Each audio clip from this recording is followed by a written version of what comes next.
Salut à tous et bienvenue dans un nouvel épisode du Front Office. Ça y est, on arrive déjà quasiment au quart de la saison. Ça passe très très vite. Et pour débriefer ça, je suis avec Alex. Salut Alex. Salut Jérôme, salut à tous.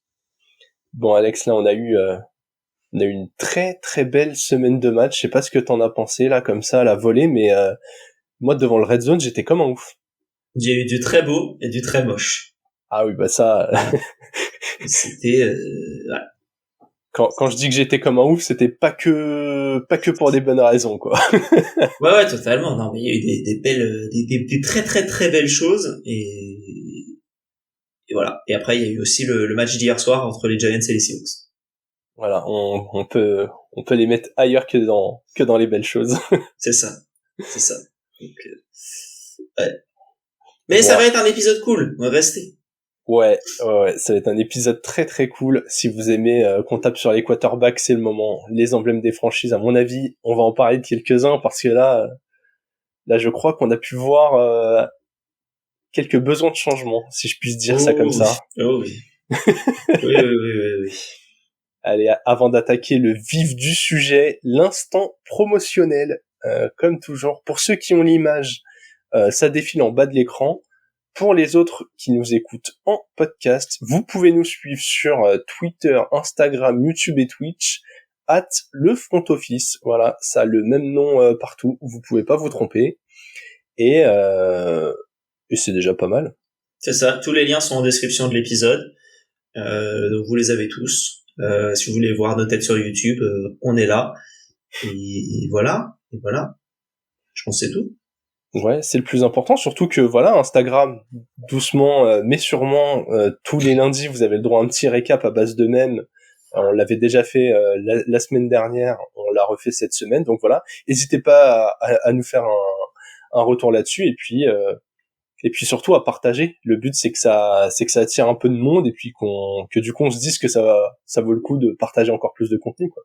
C'est ça. Si vous avez quelqu'un qui peut aimer le foot américain d'une manière ou d'une autre, qui quelqu'un de nocturne, qui a envie de regarder des matchs et pas uniquement de regarder des reportages animaliers à 2h30, bah voilà, vous pouvez lui dire attends, regarde du foot US. Ouais, mais je connais rien. Eh ben écoute le front office. Ou bientôt, je passe le message à mes amis fans de basketball. La NBA reprend, je crois, le soir, la nuit du 24 au 25.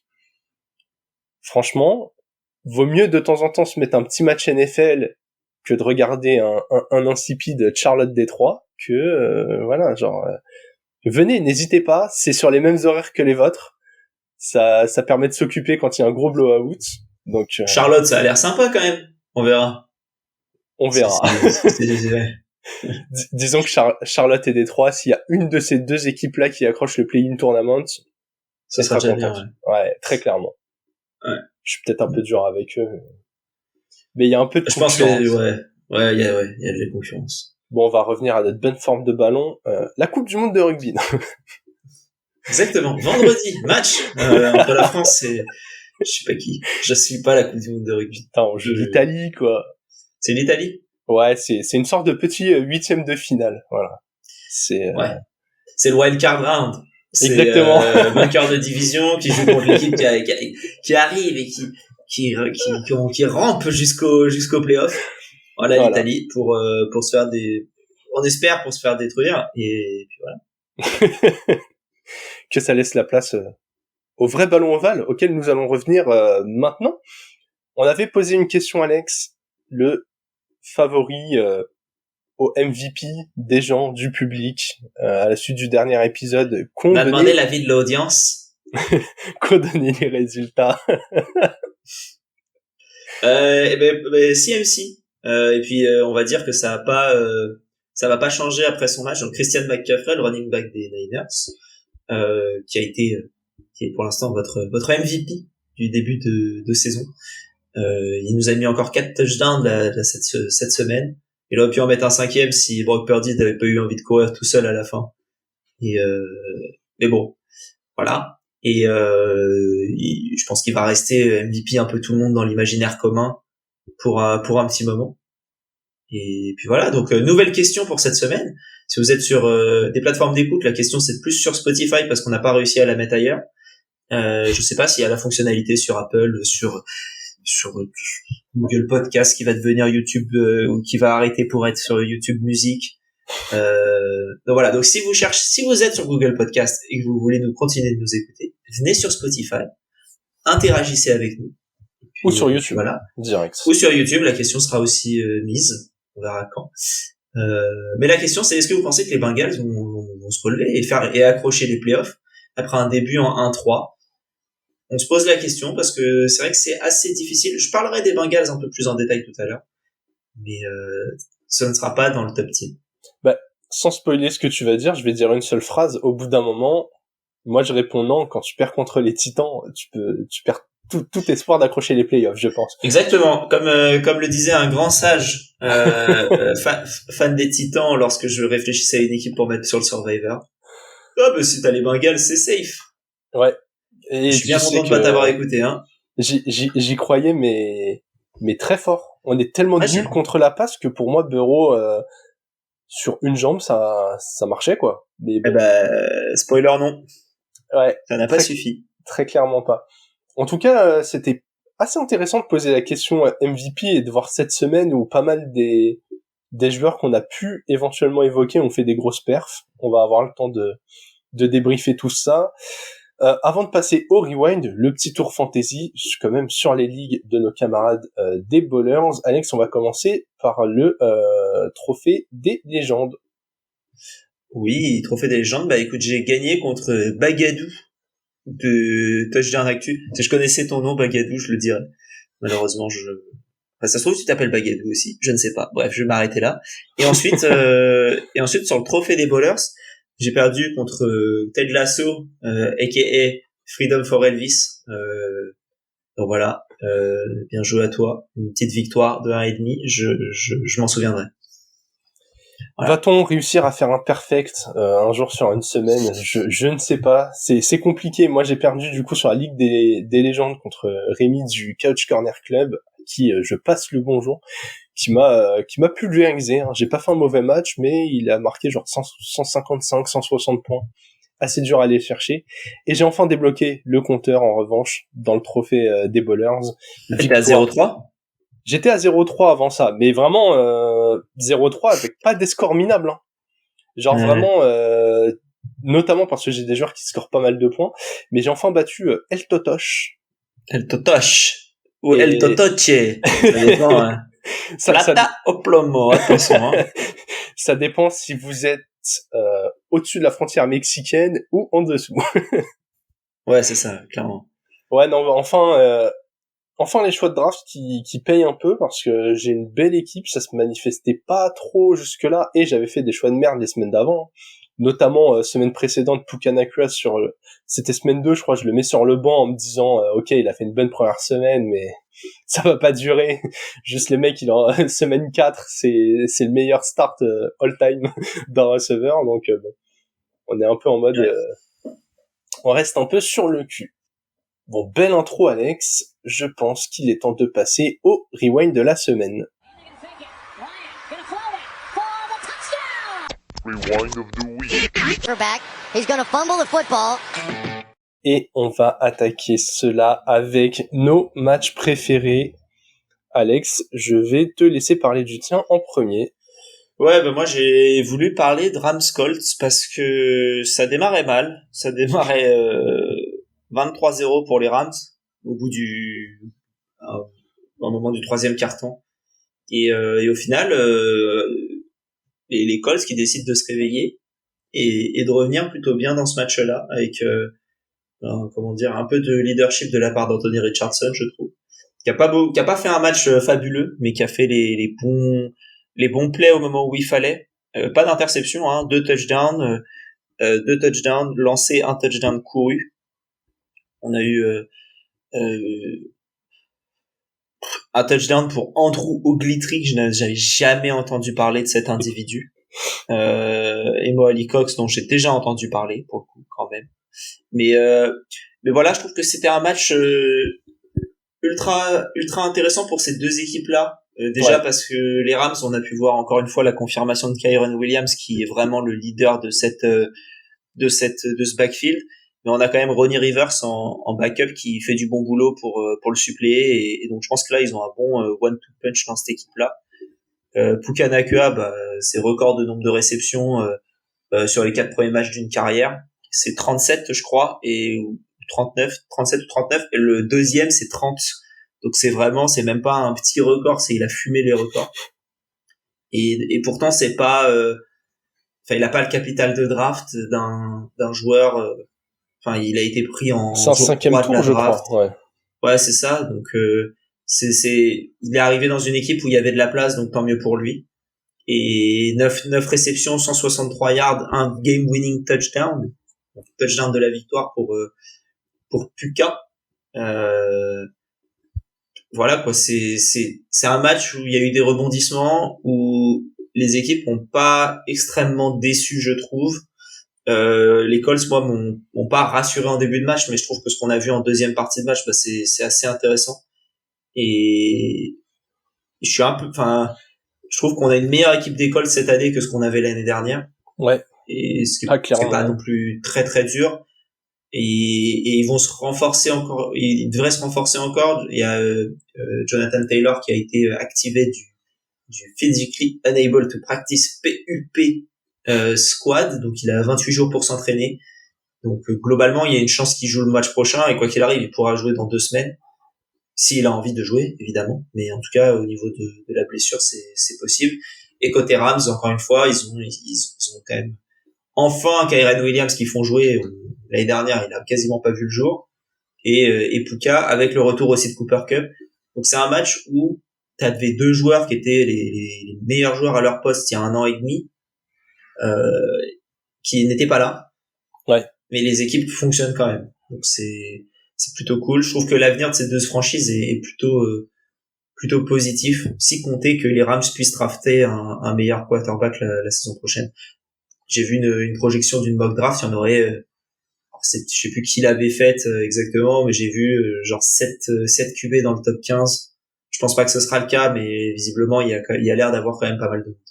Mais il paraît que c'est très très profond. D'ailleurs, n'hésitez pas à nous dire quels prospects vous semblent vraiment vraiment très intéressants et lesquels sont pour l'instant portés par la hype et en fait vont tomber un peu comme un Will Levis, genre vont tomber au 2e tour alors qu'on les annonce 4e. Pour le coup, si on écoute Elio, notre compère de The Trick Play et de Saints France, je crois qu'il croit pas trop en Caleb Williams. De ce que je vois sur Twitter, beaucoup de hype. Tu déformes un petit peu ce qu'il a mis. Ouais, ok, d'accord. En attendant, c'est vrai que Caleb Williams, voilà, il pourrait s'asseoir dans un fauteuil, il aurait le temps de lancer, quoi. Non mais oui, parce que très clairement le tweet c'était en mode oh waouh, on s'extasie sur une passe de TD de 70 yards alors que c'est vrai, il a 25 minutes pour lancer, il lance à 30 yards et c'est le receveur qui fait 40 yards tout seul sur le terrain. Et oui, dans les stats ça fait joli, ça je comprends, mais bon, c'est un peu le jeu des médias de surhyper les bons joueurs, et visiblement au-delà de ces stats un peu gonflées par des oppositions parfois un peu faibles, je pense qu'il a des armes. Mais je parlais surtout là ce matin encore, ouais, je disais que t'as des scouts qui faisaient circuler des infos comme quoi il y avait 7 ou 8 QB viables de haut niveau, que c'était une des classes de draft en matière de QB les plus profondes de l'histoire, genre. Tu vois, t'as quand même l'impression que ça essaye de faire monter les enchères, et chaque scout espère ne pas tomber sur le seul QB qui va être un flop là-dedans, ou prendre le Trubisky quand t'auras du Mahomes derrière, tu vois. Ouais, clairement. Ouais. Mais après, Stafford, pour revenir sur le sujet de base, fait le taf cette année, mais oui, pour l'avenir, en tout cas, les Rams vont pas continuer 10 ans avec Stafford, quoi. C'est sûr. Mais en tout cas, hyper intéressant ce match, je suis bien d'accord. En parlant juste très rapidement de draft où il y avait beaucoup de QB, t'as quand même celle de 2020 là qui s'annonce, qui était une draft folle, parce qu'entre Burrow, Tua, Herbert, même maintenant Jordan Love et aussi Jalen Hurts, si on arrive à tomber sur une draft à peu près de ce calibre là, ce sera pas mal. Ah, c'est un beau paquet de départ, hein. Un beau 5 Ouais. majeur pour refaire une référence au basket. Ouais. Après, c'est tout, hein. Il y avait Tyler Huntley aussi, mais c'est pas drafté. Mais voilà, tout ça pour dire, si on arrive à avoir un truc aussi bien, ça peut déjà être. Ouais. Ouais, je suis assez d'accord avec toi. Écoute, je vais enchaîner avec mon match de la semaine. Et encore une fois, ça a été une rencontre serrée. Mais je l'ai pas choisi pour ça, donc c'est le match qui a opposé les Washington Commanders aux Philadelphia Eagles. Victoire en prolongation 34-31 des Eagles qui passent à 4-0. Washington à 2-2. Et en fait, ce match, il a été serré tout du long. Les Commanders sont arrivés à la mi-temps avec 7 points d'avance. Ils attaquent le quatrième quart. Ils en ont 4 de retard vu que les Eagles passent en 11-0 dans le troisième. Ils arrivent à relever la tête et à arracher la prolongation en toute fin de match. J'ai beaucoup aimé, notamment parce que le dernier TD des Commanders a beaucoup fait parler. Il y a beaucoup d'observateurs qui se sont demandé, et du coup je veux bien ton avis Alex, est-ce qu'ils auraient dû tenter la conversion à 2 points quitte à perdre? Non, toi t'es pas pour. Parce que, en gros, le discours de beaucoup de monde, c'était en prolongation, il y a quand même plus de chances que les Eagles te battent que l'inverse.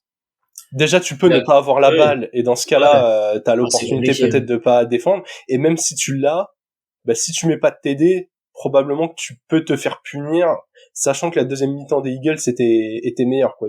Ils mettent 21 points en deuxième mi-temps sur leurs 34 totaux, donc j'avoue que moi j'étais partagé, hein. Honnêtement. Attends, je vais aller regarder, mais moi en tout cas, mon avis, c'était que juste, ça a pas été ultra bon à la course du côté des Commanders ce match-là. Et ce que je me disais, c'était que t'avais pas non plus une menace particulière forte en end zone sur des petits tracés. Ok. Du coup, ouais. je sais pas s'ils auraient pu le réussir. Et Moi, je pense qu'ils avaient ils vont la tenter. Je me suis dit, ils vont la tenter à 2 points, ils vont la rater, c'est con. Et en fait, ils ont mis leur field goal. Au final, ils encaissent pas de touchdown, hein. Ils encaissent un field goal seulement. Donc, ouais. ils auraient très bien pu le gagner. Et je pense que quand tu regardes la défaite qu'ils ont, ça les met pas non plus dans une situation où c'était nécessairement le mauvais choix. Ouais, je vois ce que tu veux dire, mais là où j'ai un petit inconfort sur le fait de pas la tenter, c'est que en prolongation, tu te retrouves même avec les Eagles genre en 4e et 2, et genre Ah ils oui, savent ils savent qu'ils peuvent aller tout droit. Et en fait, pour une défense, je trouve ça trop compliqué d'arrêter les Eagles, sachant que eux, Howell, il envoie 290 yards sur le match, il fait vraiment un bon match, en plus très mobile, 6 courses pour 40 yards. Moi, je le trouvais assez en confiance pour tenter la conversion à 2 points. Surtout que même à la réception, il avait réussi à impliquer beaucoup de monde. T'as McLaurin qui prend 10 targets, t'as Curtis Samuel qui en prend 8, Jalen Johnson qui en prend 9, Dynamite Brown qui est le receveur 4 qui en prend 3, Logan Thomas qui est leur tight end qui en prend 3, même Brian Robinson prend 2 targets qui finissent par 2 réceptions, c'était des trucs très courts, mais voilà, en fait, j'ai vraiment l'impression que s'il y a un moment où il fallait faire basculer ta saison, c'était peut-être là. Et si tu vas chercher ce match, en fait, tu passes en 3-1, tu mets les Eagles en 3-1. Là, tu mènes ta division. Et même, sans se dire que ça allait tenir toute la saison, mais je pense que le risque était à prendre parce qu'en fait, entre être en 2-2 parce que tu l'as raté ou être en 2-2 parce que tu la joues à pile ou face, tu vois, pour moi, le pile ou face, il était aussi intéressant à tenter sur la conversion à 2 points. En plus, t'es pas à l'abri que t'aies un false start en face et que tu puisses avancer et être vraiment près de la ligne. Et toi, à l'inverse, si c'est toi qui fais une erreur, tu peux toujours prendre ton coup de pied. Donc bon, tu vois, moi, j'avoue que j'étais pour la tenter. Je pense que jouer les Eagles et leur expérience actuelle, on les voit depuis le début de la saison, ils nous rassurent pas, mais en attendant, ils sont en 4-0 et ils sont pas en train de transpirer, quoi.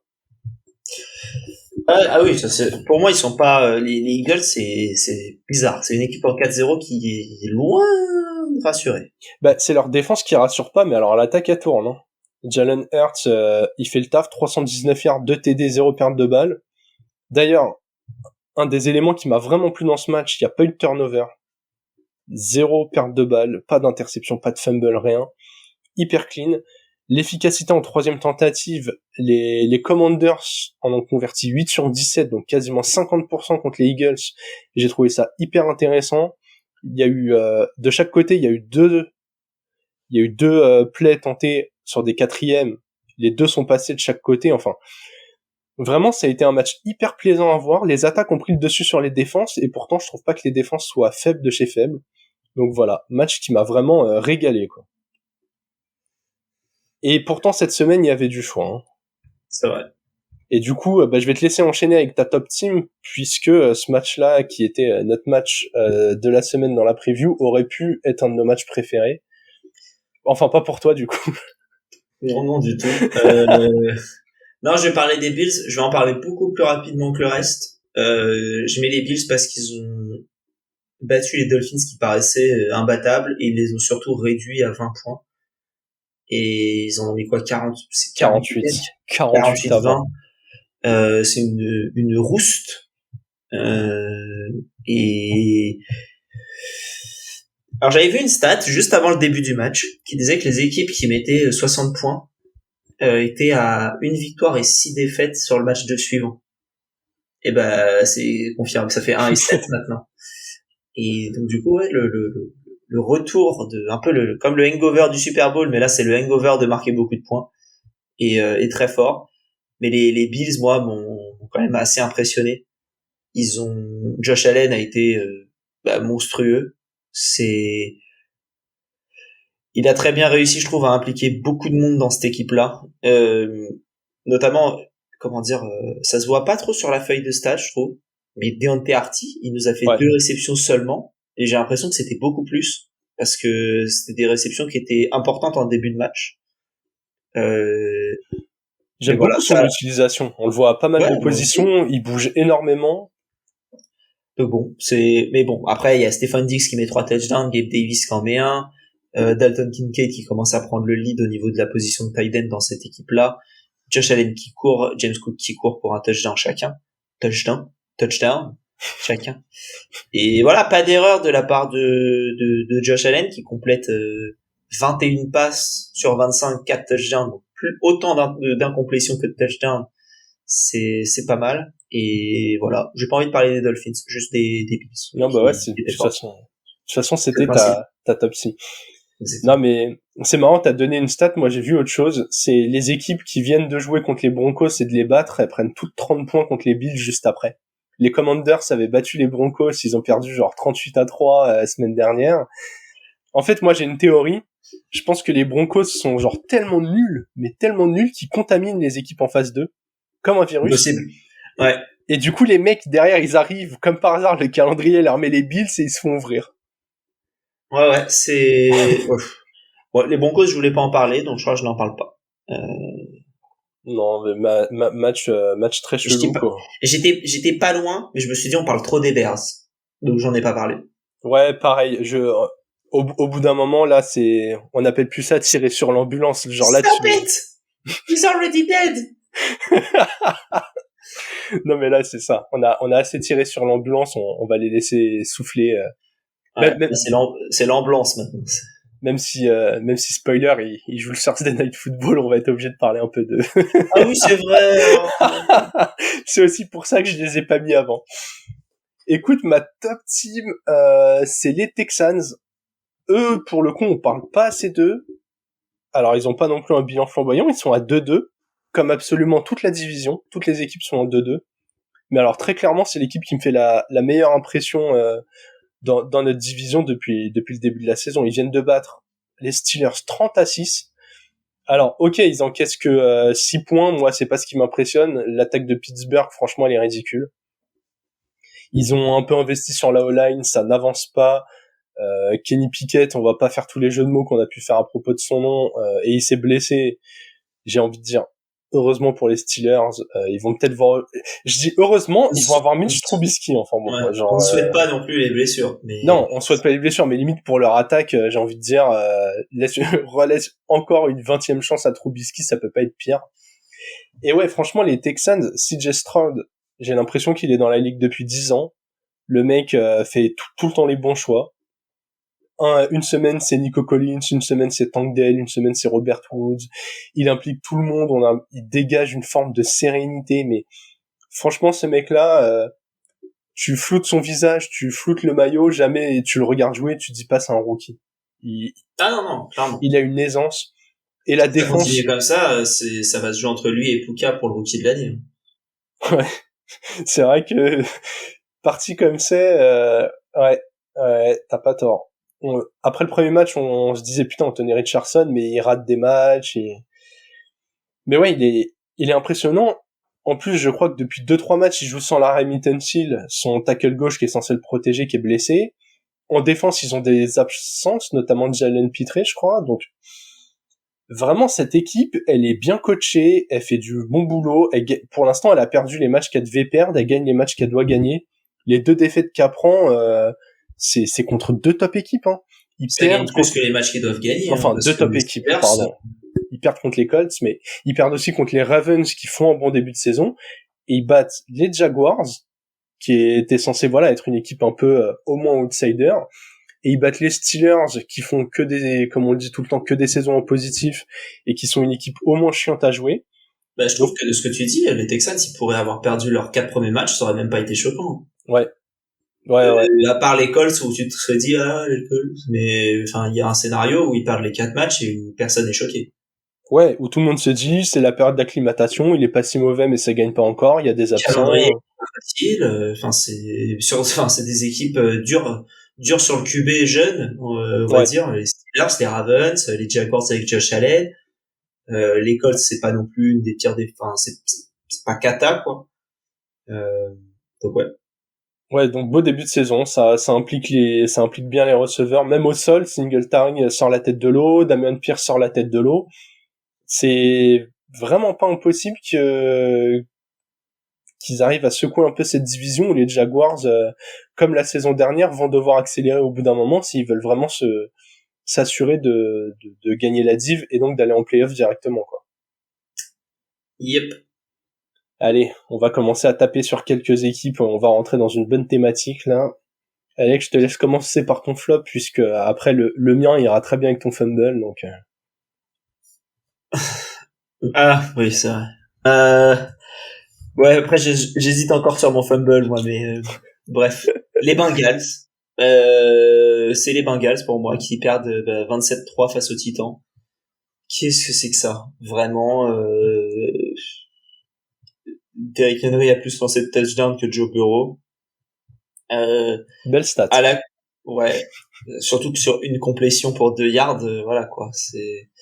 Enfin, bref. Et encore, les Titans, c'est cool. Voilà, c'est ok, c'est une petite équipe qui est là. Voilà. C'est le, je sais pas, c'est le FC Nantes de la NFL, tu vois. Ils sont présents, ils galèrent, il y a des moments où ils sont bons. Mais voilà, là tu joues quand même contre les Bengals. T'es pas censé marquer 21 points dans le deuxième quart-temps. Eh ben si. Et les Bengals, c'est nul. Je ne comprends pas cette équipe. Je comprends pas qu'avec les talents qu'il y a, tu n'arrives pas à faire mieux. Et voilà, Zach Taylor, il y a un moment où le crédit du Super Bowl, ça va commencer à expirer. Il va falloir qu'il prenne un second prêt sur la maison, là, s'il a envie de continuer les trucs. Mais c'est pas, là, c'est dangereux, je trouve, pour Zach Taylor, parce que on voit rien. C'est le Monopoly, tu sais, quand tu mets ton terrain en hypothèque, que tu retentes ta carte pour avoir de l'oseille. Mais voilà, là, il y a clairement hypothèque. C'est con parce qu'il a toutes les maisons, là, il était prêt à mettre l'hôtel dessus. Mais voilà, là, il y a des comment dire, c'est un peu compliqué en ce moment. Donc, voilà, Zach Taylor, j'y crois moyen.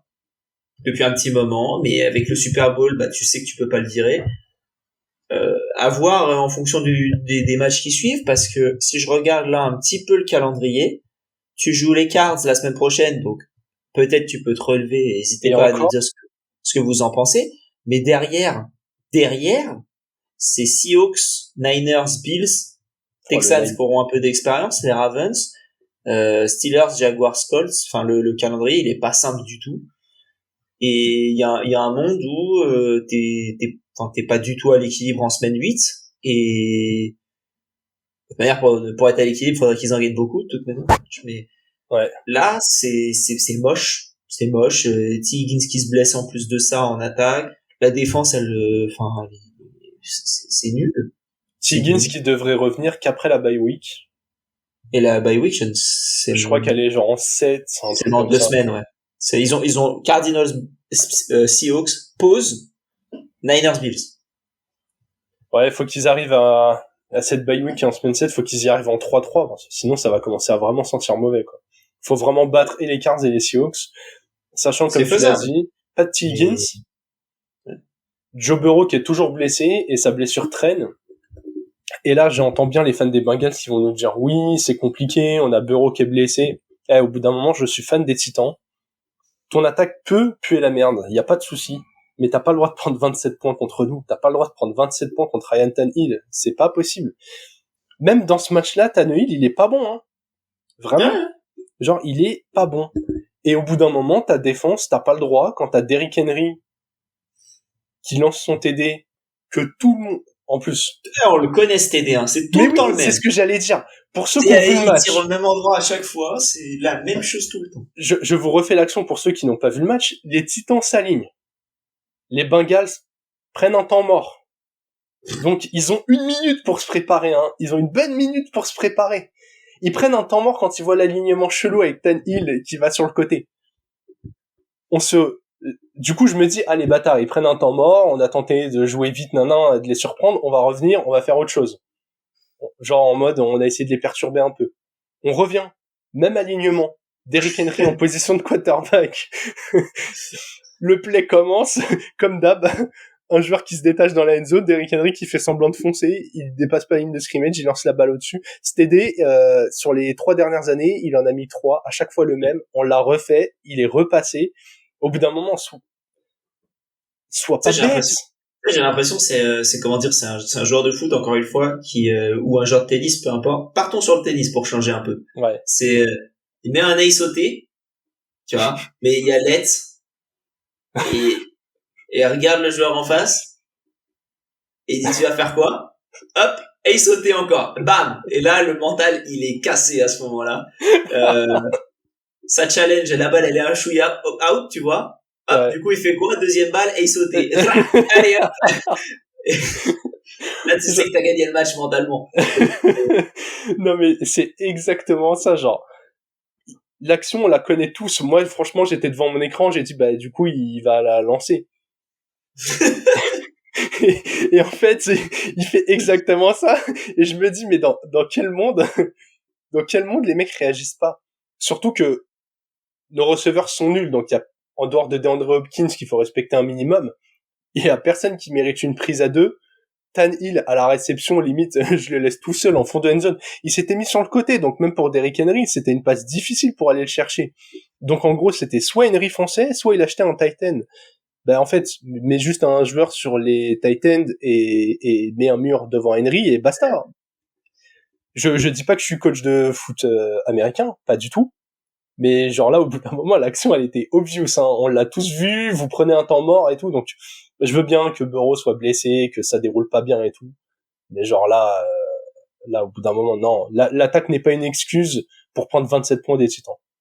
Et voilà, donc n'hésitez pas en tout cas, sur YouTube c'est en dessous, sur Spotify c'est retourner sur l'appli Spotify, vous verrez dans l'épisode, hop, il y a la question, répondez, et dites-nous si vous pensez qu'il y a une chance que ça se relève, et si oui, comment? Est-ce que ça passe par un changement de coach? Est-ce que ça passe parce qu'il y a 2 matchs qui sont abordables avant la bye week, mais qu'est-ce qui se passe à la bye week? Voilà, donnez-nous votre avis, on pourra en parler lors du preview de la semaine suivante. Ouais, bah le scénario idéal, si on peut le donner, c'est 3-3 à la bye week. Mais oui, 3-3 à la bye week, putain. Avec les 2 matchs à venir, c'est possible. Exactement. Ta flop team?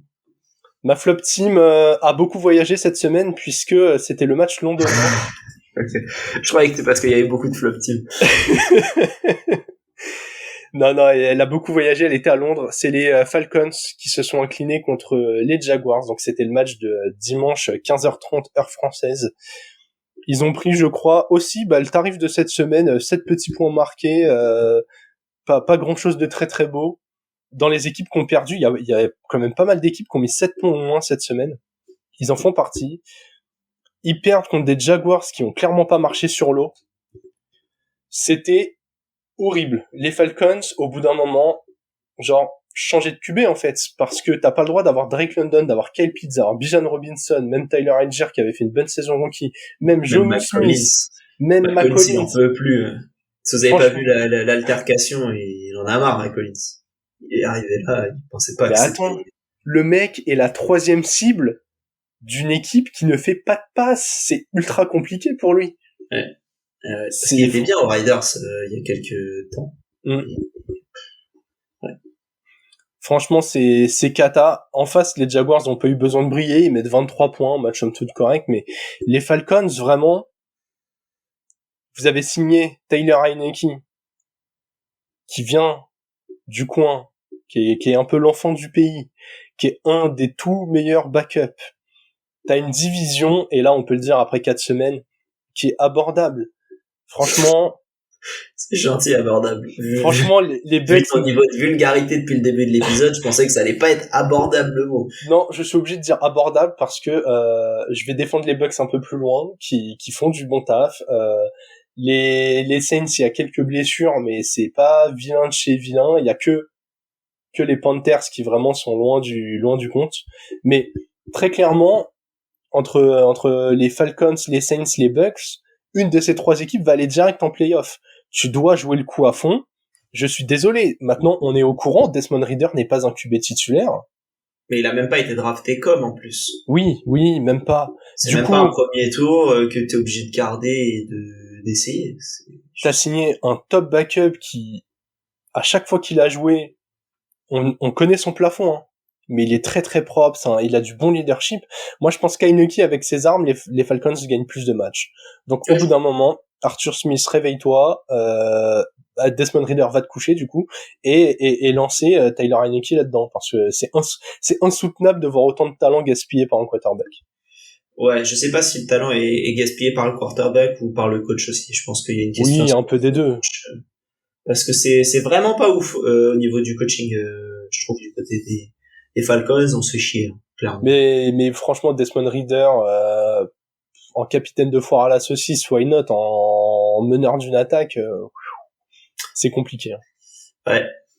Voilà, donc je pense qu'on aura l'occasion de reparler des Falcons pendant d'autres semaines, notamment quand Heineke aura pris le poste, vu que ça va pas tarder, mais j'étais obligé de pousser un coup de gueule parce que voilà, match de 15h30, bien chiant à mourir à cause d'eux. Ouais, c'est vrai. Allez, on enchaîne avec le fumble. Toi aussi, t'es chez les QB, Alex. Alors, je suis chez les QB, je suis chez plusieurs QB à la base, mais j'ai plusieurs fumbles, je vais tous les dire. Premier, c'est Derek Carr, pourquoi tu joues? Ça, c'est la question que j'ai à poser à tout le monde côté Saints. Qu'est-ce que tu fais jouer Derek Carr quand tu pourrais faire jouer le backup que t'as, peu importe lequel, Jameis ou même Taysom Hill, ça aurait été mieux. Derek Carr, il fait un match affreux où il lance 14 fois sur Alvin Kamara. Alors c'est bien, mais il a pas lancé pour un peu de Michael Thomas, mais Chris Olave, t'existes. Enfin, bref, c'est 0, de ce que j'ai lu, 0,4 air yard par passe complétée. Donc autant dire que le mec lance à 40 cm. Donc non, mais en fait, en gros, il aurait fait plus de air yard en faisant des fumbles devant lui à chaque possession. Voilà. C'est un peu ça. Alors attends, j'abuse un peu le truc parce que du coup c'est pas du air yard, mais mais le ballon n'avançait pas, quoi. T'as dit 13 ou 14 réceptions pour Kamara, c'est 13 ou 14 réceptions pour genre 30-35 yards, quoi. Si vous voulez vous donner une idée, vous mettez 3 iPhones en hauteur, l'un à la suite de l'autre, et ça vous donne la moyenne de passes par complétée de air yard. Hein. Ça veut dire que derrière, c'est les receveurs qui font tout le travail. Ouais. Ça veut pas dire que la passe fait 0,4, mais que en l'air, c'est ça. Donc, je sais même pas comment il fait pour la lancer aussi basse. Je pense qu'il a dû faire énormément de passes vers l'arrière. Ouais. Nul. Vraiment nul. Deuxième fumble que j'ai, parce que on n'en parle pas et j'ai envie d'en parler, Mac Jones, c'est nul. J'ai hésité. Ouais, je sais, mais en fait, du coup, j'avais aussi ce que t'as mis. Je me suis réveillé ce matin, je me suis dit, je vais en parler. Mais tu me l'as volé, du coup. Mac Jones. Troisième fumble que j'ai, qui me fait un peu chier, en ce moment. Est-ce qu'on regarde de la NFL ou est-ce qu'on regarde de la télé-réalité de Travis Kelce et Taylor Swift? Ça m'emmerde, j'en peux. Enfin, j'aime bien Taylor Swift, hein. Moi, et j'aime bien Travis Kelce. Mais quand on regarde tout le temps, genre, vas-y, chaque plan limite c'est Taylor Swift, ça commence à m'agacer un peu, quoi. Tu sais qu'avec ça, on est presque passé à côté de l'info que c'est la première fois en carrière qu'un QB fait mieux que Patrick Mahomes dans quasi toutes les lignes statistiques d'un QB. Et ce QB est Zach Wilson. On a tellement vu Taylor Swift qu'on a oublié que Zach Wilson avait fait un match décent. Voilà, non mais c'est... Bon, voilà. Il y a même la mère de Travis Kelce qui a fait le trajet entre Philadelphie et Kansas City. Voilà. Elle est passée de Jake from State Farm à Taylor Swift en une soirée. Bah, c'est un peu mieux. Donc, enfin, voilà. Mais bon, en majorité, Derek Carr. Ouais. Et du coup, tu l'as cité, Mac Jones, j'avais failli le mettre. Du coup, j'ai envie de dire un petit mot là-dessus. Nul! Au bout d'un moment, c'est bon. Faut arrêter. Mac Jones n'est pas un bon QB. Ça fait 2 saisons qu'on le répète. Ça fait 2 saisons. Lancé Bailey Zapp, ils ont failli le couper. Ils l'ont re-signé en practice squad, machin et tout. Arrêtez. Au bout d'un moment, vous pouvez changer tous les coachs que vous voulez. Et attention, parce que Belichick, il a des choses à se reprocher, hein. Ouais, Au bout d'un moment, le football archaïque, là, ça fonctionne plus, mais franchement, il y a pas que Bailey Zapp, hein. Il y a aussi Will Greer où tu peux tenter quelque chose avec lui. Il est dans le practice squad, ce sera mieux que Mac Jones, là, faut tenter tout le monde, hein. tente n'importe qui, mais oui, genre, au bout d'un moment, même va trader, fait quelque chose. Là, la saison des Pats, on verra qui on met sur les focus équipes, mais les Pats pourraient être candidats. T'as Christian Gonzalez qui est blessé pour plusieurs matchs, Matthew Judon blessé pour plusieurs matchs, tu perds ton meilleur défenseur de fond de terrain, le meilleur défenseur de ton front seven, t'as un QB qui est incapable de faire une passe, t'as Zeke Elliott, il irait plus vite en trottinant sur une jambe que ce qu'il fait actuellement. Enfin, cette équipe vraiment est cadavérique. C'est une horreur. Il y a rien qui va. C'est Très beau, cadavérique, ça c'était pas sur mon bingo, tu vois. ah non, mais vraiment, je vois jouer les Pats, j'ai de la peine. Je me dis, ok, c'est une équipe, elle ne me fait ni chaud ni froid. Vraiment, je suis en mode, tu sais, c'est comme quand t'es enfant là, t'as 5-6 ans, tu vois une limace, tu viens avec un bâton là et t'appuies contre pour voir si ça bouge et tu te rends compte que ça bouge pas. Bah ça, c'est les Pats. Clairement. C'est Claude Makélélé. Pour ceux qu'on la rêve, on va pas la préciser. Ronaldinho, machin, bas les couilles. Voilà.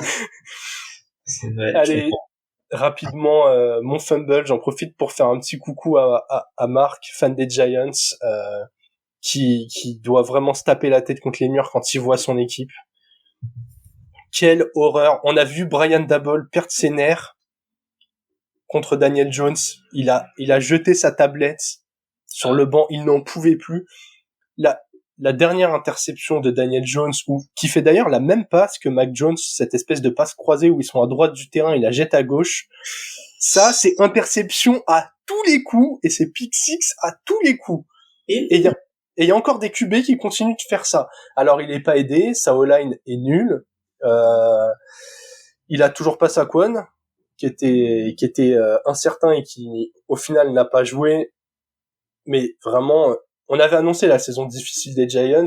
Vous pouvez reprendre les previews de division.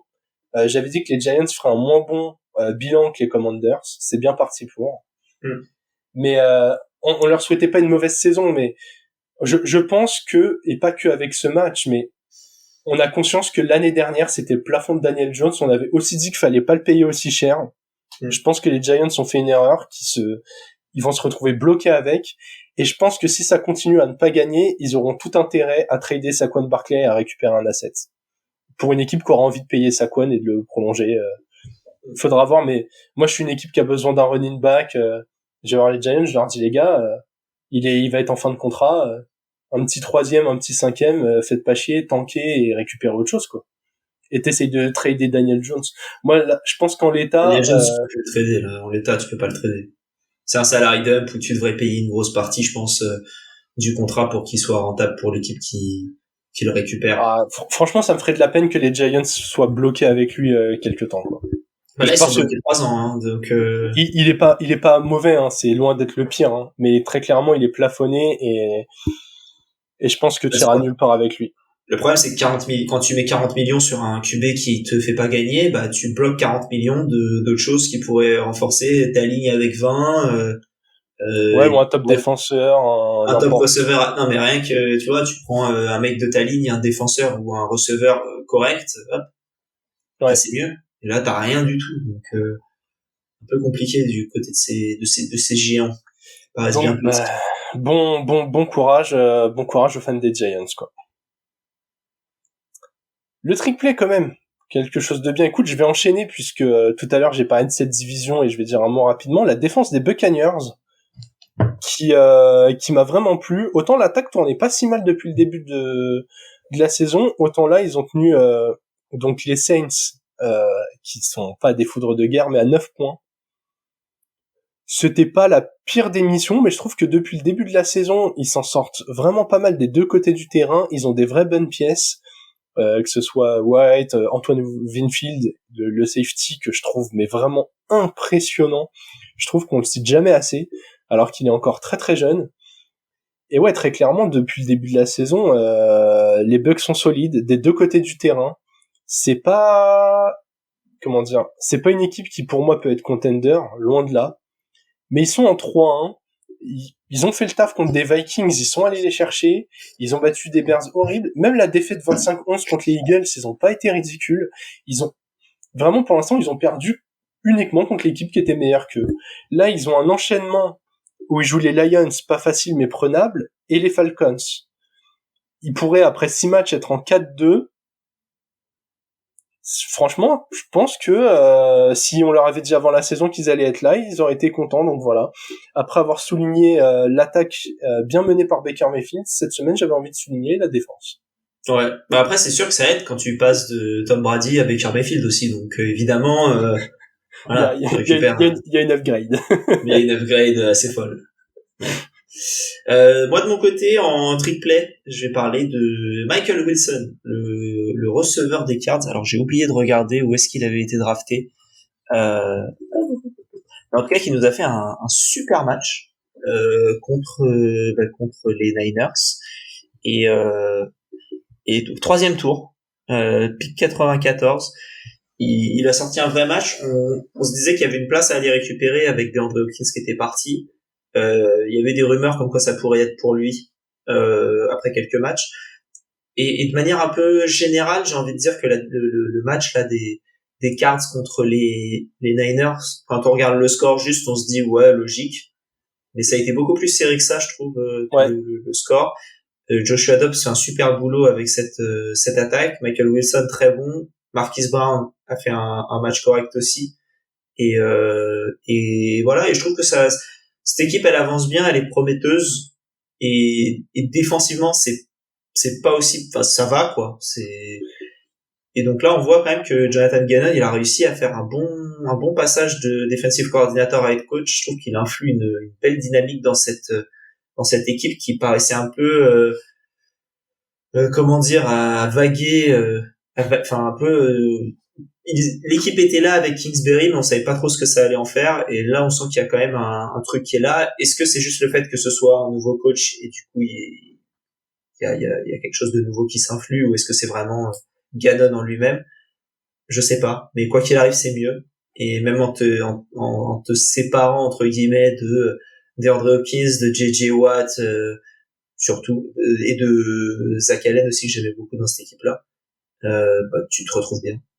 Ouais, bah très clairement, moi les Cards, je trouve que c'est une des équipes les plus sympas à regarder depuis le début de la saison, parce que ils ont pas d'ambition de résultat, ou en tout cas pas d'obligation là tout de suite. Et en fait, les mecs ils se tapent à chaque match. Là, comme tu l'as dit, le score il est large, mais franchement, dans le contenu, ils sont pas ridicules, quoi. Ils sont inférieurs aux Niners, ça on le savait. Mais ça fait plaisir de voir une équipe juste qui vient, qui joue, qui applique son plan de jeu. Quand ils sont contre meilleurs, bah ils perdent. Quand ils ont une opportunité de gagner, bah ils vont le chercher. vraiment les cartes, c'est une des équipes où je prends le plus de plaisir, clairement. Ouais. Alex, en parlant de plaisir, on va se diriger vers le Thursday Night Football, puisque les Bears en 0-4 se déplacent sur le terrain des Commanders en 2-2. J'ai pas trop envie de m'éterniser sur ce match. Déjà, je vais pas me lever, je regarderai le résumé le lendemain matin. Le petit condensé de 40 minutes bien taillé par la NFL où on n'a pas tous les temps morts, c'est magnifique ça. C'est la meilleure invention de la NFL. Oui, clairement. Ah, ça, oui, surtout sur un match comme ça. Mais je pense que la meilleure invention de la NFL en termes de résumé, ce sera vraiment le résumé. Parce que, ouais, là, ce match-là, il va pas me faire rêver trop. Par contre, si vous avez des joueurs fantasy, et que, comment dire, si vous avez des joueurs fantasy côté Commanders, mettez-les tous. Ça, c'est mon avis. Ouais.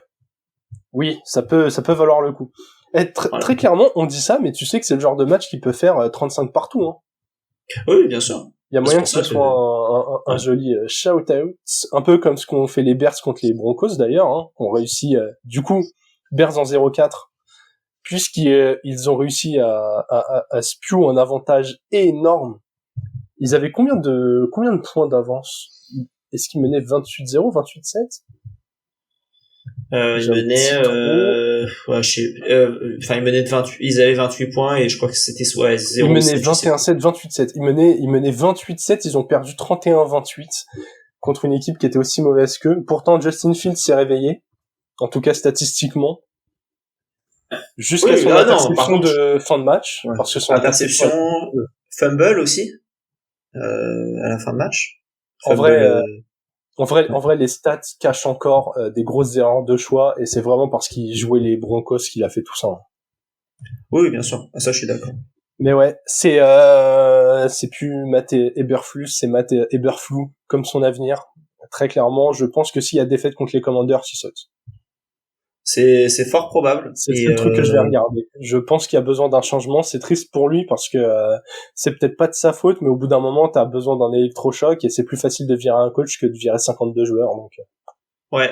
Après, je pense que si jamais vous êtes réveillé pour ce match-là par inadvertance, je vous propose sur Arte voyage en terre du Nord à 2h45 et ensuite vie sauvage à la frontière canado-américaine. Je pense que ce sera mieux. Et sinon, il y a un festival de jazz à Vienne sur France 4. Vienne, qui a en Europe une très très bonne équipe de foot US qui, je pense, peut battre les Bears cette année. C'est possible, hein. Franchement, c'est possible. Il y a le replay de l'équipe du soir pendant toute la nuit aussi. Donc non, vraiment, si vous hésitez, si vous êtes réveillé et que si vous avez le malheur de ne pas dormir, vous avez des petits reportages animaliers sur Arte qui ont l'air assez sympathiques. Regardez le Thursday Night Football est peut-être dangereux pour la santé, à consommer avec modération. Faudrait qu'il y ait écrit moins de 18 ans. Ah ouais, là, non mais clairement. Ah bah après Claude Makélélé, moins de 18 ans, on est toujours dans le thème. Ouais, là, on est dans le thème. Non. Bon Alex, on va se laisser là-dessus. On a fait un peu plus long que d'habitude, mais ouais, semaine où on avait beaucoup de choses à dire. Hein. Je pense qu'en vrai c'est une semaine charnière et là dans les 2 semaines à venir, on va pas tarder à avoir les premiers changements, que ce soit de coach ou de QB dans les équipes. En plus, les bye week commencent la semaine pro. Ouais. Je les ai plus toutes en tête. Je sais qu'il y a notamment les Bucks. Il y aura 2 ou 4 équipes en bye week. Il y a les Seahawks, les Browns, les Bucks et une 4e du coup. Et les Browns, je crois. Ouais, ça doit être ça. Vu qu'ils ont une bye week pour retrouver Deshaun Watson qui n'avait pas joué ce match.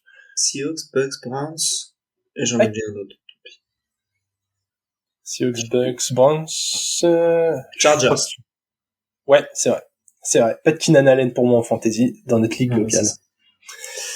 Voilà. Début des bye week, donc souvent il y a déjà des premiers virages, donc de coach ou de quarterback ou de personnes qui appellent les jeux, mais attendez-vous à ce que ça bouge pas mal et que des tendances dans des équipes se modifient un peu, hein, parce que on le rappelle quand même, on est au quart de la saison, mais nous ne sommes qu'en semaine 4, il y en a encore 14 à venir. Le classement actuel ne sera pas celui de la fin de la saison et je pense qu'il y a des dynamiques à construire ou à changer dès maintenant. Ouais, totalement. Petit rappel de nos réseaux sociaux, une deuxième plâtrée ne fait pas de mal. Twitter, Instagram, YouTube, Twitch, @le front office. Vous pouvez nous suivre sur toutes ces plateformes, même sur les plateformes d'écoute. Mettez des étoiles, mettez des commentaires. Ça nous aide.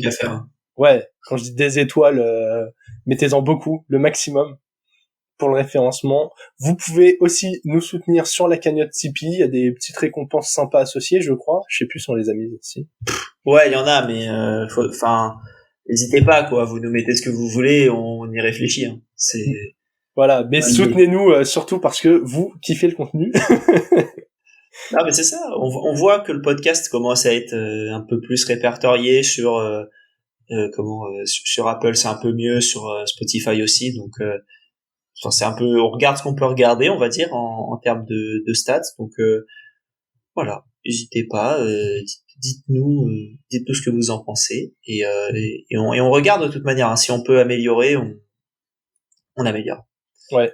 En plus, on a besoin de dons puisque j'ai une ardoise à acheter pour la prochaine Game Zone, donc. J'en ai une un peu plus petite, tu vois. Ah ouais, c'est plus pratique que mon tableau qui fait la taille du mur porteur de chez moi. Ouais, on voit quand on va faire la Game Zone, sera sûrement jeudi prochain. Ok. À confirmer, mais voilà, pour ceux qui auront écouté, petite annonce comme ça. Je vais vérifier. On se retrouvera, du coup, comme d'habitude, fin de semaine, très probablement vendredi, encore à confirmer pour nous, mais normalement, il n'y a pas de raison que ça bouge pour la preview week 5. En attendant, on vous souhaite une bonne semaine et vive le football.